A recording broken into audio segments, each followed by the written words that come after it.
Bonjour à tous, merci beaucoup d'être à Saint-Maur sur ce salon qui est extraordinaire, il faut bien le dire. Merci à mes deux invités, Marlène Jobert et Dominique Besnéard, qui tous les deux évidemment vont dédicacer leur livre. Merci d'être là. Merci. Alors, il y a évidemment un lien entre vous, puisque vous travaillez dans le même métier, mais il y a un lien beaucoup plus fort et plus intéressant encore, on va en parler. Marlène, déjà, évidemment, on connaît tous vos films.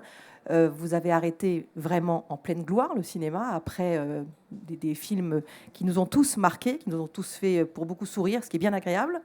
Pour vous consacrer donc au conte, vous êtes conteuse, conte pour enfants. Pourquoi ce choix radical, finalement, d'arrêter complètement et devenir vraiment conteuse?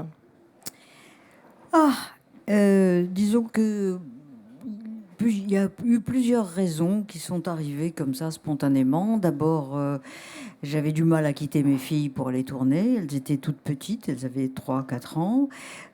J'ai découvert le plaisir de l'écriture. Et puis, j'aimais de moins en moins tourner, finalement, au fond. Et voilà, alors donc, ça n'a pas été difficile et douloureux, hein. Ça a été du jour au lendemain. Et j'ai toujours pas regretté. Pourquoi le conte pour enfants? Ça donne une liberté particulière? Ça permet quoi? D'épanouir un imaginaire que j'ai toujours eu, et le plaisir que l'on éprouve à écrire. Et l'art du conte est quelque chose de très important. J'ai découvert ça en lisant énormément de psychologues sur l'enfance, et tous s'accordaient à dire à quel point le conte était quelque chose de majeur, important dans le développement de l'enfant. J'ai appliqué à la lettre cela, et un jour, j'ai eu envie d'en inventer moi-même. Et puis ça a plu tout de suite. Et puis voilà. Justement, vous dites que vous avez effectivement travaillé quand même sur la psychologie de l'enfant. Est-ce que vous faites passer des messages dans vos contes? Toujours. Il y a une petite morale derrière, une envie de se surpasser, une envie de se méfier. Il y a toujours quelque chose. J'essaye de les faire rire, frémir, et puis de leur apprendre des choses quand je peux. Dominique Besnéard, vous aimez le cinéma, les comédiens, les artistes, au-delà de tout. Quand est-ce que vous avez découvert à l'écran Marlène Jobert? Je l'ai d'abord découverte à la télévision, parce que quand j'étais petit, et enfin oui, adolescent, on n'allait pas au cinéma si facilement. Et moi, j'étais vraiment... la télévision a été très important pour moi, parce que il y avait une chaîne, et j'ai commencé à me réfugier devant la télévision. C'était le cas de le dire, parce que Houlgat, l'hiver, c'est très triste. Et j'ai vu Marlène d'abord à la télévision, dans des feuilletons. Elle n'en a pas fait beaucoup, mais elle en a fait un qui s'appelait Rue Barrée. Et non, on ne donne pas de date. non, mais elle était peut-être encore au conservatoire. Et puis après, j'ai vu l'évolution, et enfin, bien sûr, et après j'ai vu le film d'Audiard, un plus âgé. Et pourquoi j'ai aimé Marlène Jobert plus que Catherine Deneuve, Mireille Darc, Annie Girardot? Parce que j'avais l'impression qu'elle était plus sensible, qu'elle devait ouais, je sais pas, il y avait quelque chose qui me touchait. Elle était moins sûre d'elle. En même temps, elle était très émouvante. Et dans la tête d'un gamin de 12 ans, on ne sait pas pourquoi on s'accroche. Et puis, je vais vous dire quelque chose. Les taches de rousseur, c'est quand même Marlène qui les a remis à la mode. Et je me souviens que dans la cour de récréation, il y avait un garçon que j'aimais beaucoup qui avait plein de taches de rousseur, et on l'aimait. Enfin, il était un peu à l'écart. Donc il y a tout ça, certainement. Vous savez, à 10 ans, ou 10-12 ans, on se fait sa propre... on a sa sensibilité, et c'est ça qui m'a touché chez Marlène. Et après, bien sûr, j'ai été voir les grands films des années 70, voilà, et je lui écrivais, et j'avais pas vraiment de réponse, c'est normal. J'écrivais certainement à une mauvaise adresse, parce que j'avais pas le Bellefeuille, j'avais pas on ne savait. Parce qu'à l'époque, il n'y avait pas Internet. Heureusement, les gens étaient plus protégés, mais on ne savait pas où leur écrire. Alors, on va voir qu'après, vous avez directement travaillé avec elle, mais vous êtes allé rue Blanche, vous avez été figurant pour le Français, c'est quand même un métier que vous aimiez. Pourquoi vous êtes devenu... Figurant rue Blanche, non, figurant à la Comédie Française. Français. Ah oui.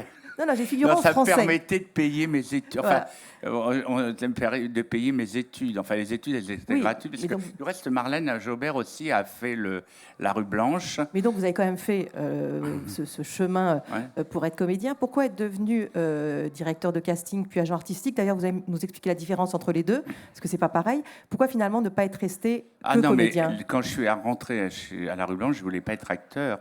Enfin, je voulais peut-être inconsciemment, mais je me sentais pas capable. Et je me disais, la modestie, quelquefois, ça sert. Et je me suis dit, mais on m'attend pas. Et je suis rentré en classe de régie mise en scène, qui était il y avait plein, on me préparait au métier de décorateur. La rue Blanche était un lieu formidable qui est délocalisé à Lyon maintenant. Mais voilà, et moi je me souviens d'une chose, c'est qu'un jour, par rapport à Marlène, c'est que le bureau du secrétaire général, un jour, il y avait toutes les anciennes fiches. Il a dit, on est en train de classer, Alors, il y avait tous les gens qui étaient passés, Jean-François Poron, Annie Sinigalia, et moi, je cherchais la fiche de Marlène Jobert, que je crois que j'ai piquée. Bien, ça commençait bien. Alors, directeur de casting, agent Alors, artistique, c'est quoi? la différence, c'est que directeur de casting, c'est quelqu'un qui est employé par une production et par un metteur en scène pour choisir et mettre des visages en face de personnages. Agent, c'est quelqu'un qui suit les acteurs dont il s'occupe. Qui découvre aussi? Ah ben oui, bien sûr, qui découvre. Mais moi, quand je suis rentré chez Armédia, j'avais déjà pas mal de jeunes que j'avais remarqués en tant que casting qui m'ont suivi. Christophe Lambert, Béatrice Dalle, Emmanuel Seigné, ils m'ont suivi. Et ensuite est venu se greffer plein d'acteurs de l'agence qui étaient des vedettes, Marlène, Jean-Claude Brialy, Jean-Louis Trintignant, qui eux voulaient venir chez moi parce que Brialy, que Marlène et moi avons beaucoup aimé, il trouvait que son agent ne sortait pas assez, n'était au courant de rien, donc il est venu avec moi. Et c'est vrai que voilà, beaucoup sont venus ensuite. Pierre Marlène, Richard. c'était quoi pour vous le rôle de Dominique Besnéard? Alors déjà, Dominique, c'est vrai qu'il m'écrivait des lettres quand il avait 14 ans. Ah, elle les a lues, donc. Et un jour, j'ai répondu quand même. Oui. Et puis après, il est venu à Paris. Il est venu à Paris pour faire du casting déjà au départ. Assistant. Et une amie m'a dit, écoute, j'ai un stagiaire là, vraiment. Il est fou de toi, faut que tu le rencontres. Un quart d'heure où tu veux, quand tu veux, mais je t'en supplie. Il le mérite, il adore, il est passionné de cinéma. Fais-le. Bon, j'ai reçu ce monsieur Dominique. Un quart d'heure, il est resté 4 heures. Ouais, c'est vrai. Et je me souviens de cette baie vitrée, là où il y avait du... Oui. Et alors, Oui. en plus, ce que Claude Berry, qui a été un peu mon mentor, Claude Berry a très bien connu Marlène, et à chaque fois, je voudrais rencontrer Marlène, mais ça sera quand tu seras sage, je t'organiserai un rendez-vous avec Marlène. Et bien sûr, il ne l'a pas fait, c'est une amie qui l'a fait. Voilà. Oui. Voilà. Et alors, pardon. Et donc, quand finalement, c'était votre agent, c'était quoi son rôle avec vous? l'agent, c'est un agent, c'est quelqu'un qui lit un scénario en même temps que vous et avec lequel vous parlez, discutez, échangez. Est-ce que j'ai raison de le faire? Est-ce que si je le fais, il faut que je fasse comme ça ou comme ça? Ou est-ce qu'il vaut mieux que j'attende un autre sujet plus fort encore? C'est très important, un agent. Et pour certains acteurs, c'était encore plus que ça. Il y en a qui vous appelaient tous les jours, pratiquement. Oui, Marlène, déjà Marlène, quand je suis devenu son agent, sa grande carrière Était passée déjà. Et en même temps, moi, ce que je voulais, c'était qu'elle continue à tourner. Mais en même temps, c'est Marlène elle n'a pas été abandonnée par le métier. Parce qu'elle avait plein de propositions au théâtre. Et à la télévision, on avait fait quand même une série qui s'appelait... on avait fait un téléfilm avec Thierry Chabert qui a fait 12 millions de spectateurs sur TF1. La femme de l'ombre. Ça s'appelait Une femme à l'ombre. Une femme à l'ombre. Énorme. Donc, elle était pas, c'est pas quelqu'un qui attendait qu'on l'appelle comme... Voilà. Donc, elle est partie parce qu'elle avait envie de s'en aller. Et c'était quoi la question? Non, je vous disais que Marlène peut-être était encore assez discrète, mais qu'il y a des comédiens qui vous appellent tous les jours, qui vous appellent tous les jours. Jean-Claude Brialy, c'était 3 fois par jour. Hein. Le matin pour dire ce qu'il avait fait la veille. En même temps, je l'adore, il me faisait rire. Et donc, il me disait, mais alors tu fais quoi aujourd'hui? C'est quoi tes rendez-vous pour savoir s'il y avait un rendez-vous pour lui?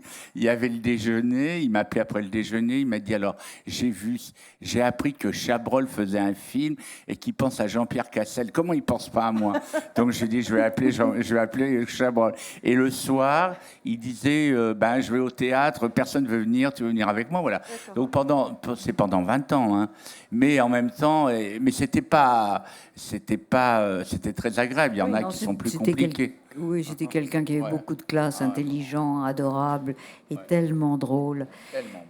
Et que c'était, il pouvait peut-être un peu exagérer dans sa manière de vous accaparer, mais c'était fait tellement délicatement qu'on n'en voulait pas. Non, mais il y en a. En plus, moi, c'est une génération que j'ai rencontrés qui ont eu des gloires très rapides. Donc, ils ont commencé à faire des bêtises. Et ça, c'est vrai que pour certains, ça a été assez compliqué parce que vous serviez de garde-fou. Les années 80, c'est quand même aussi beaucoup l'année de la drogue. Donc, c'est vrai que quand on est à Agen et qu'on les voit arriver en se disant c'est merveilleux ce qui leur tombe dessus, c'est pour ça que c'est très important d'avoir quand même une éducation théâtrale ou simplement avoir un socle, parce que ça peut partir très vite en sucette. Hein. Alors Marlène Jobert, il y a eu votre autobiographie, Les baisers du soleil. C'était quoi l'envie? C'était de vous montrer un petit peu auprès de votre public, mais aussi auprès de vos filles, de raconter un peu à vos filles votre enfance notamment? Au départ, je voulais prendre des notes seulement pour qu'il reste des choses. Parce que c'est vrai que j'ai arrêté ma carrière, elles avaient 4-5 ans, elles ne savaient rien de ma carrière. Et de mon enfance aussi, pas grand-chose. Finalement, je ne me confiais pas tellement. J'avais envie qu'elles le sachent. Et puis, j'ai découvert en même temps le plaisir d'écrire, que je ne soupçonnais pas. Cela dit, c'est un plaisir et c'est douloureux aussi. Hein. Oui, parce que quand on lit votre livre, tout n'a pas été facile. Hein, notamment votre enfance a été difficile, quand même, douloureuse. Et puis, j'ai pensé aussi aux gens qui m'avaient suivi pendant toutes ces années, 3 générations. Et je me suis dit peut-être qu'eux aussi, finalement, ils ont envie d'en savoir plus. Et voilà, j'ai écrit cette autobiographie. Je l'ai remaniée pour les éditions J'ai lu.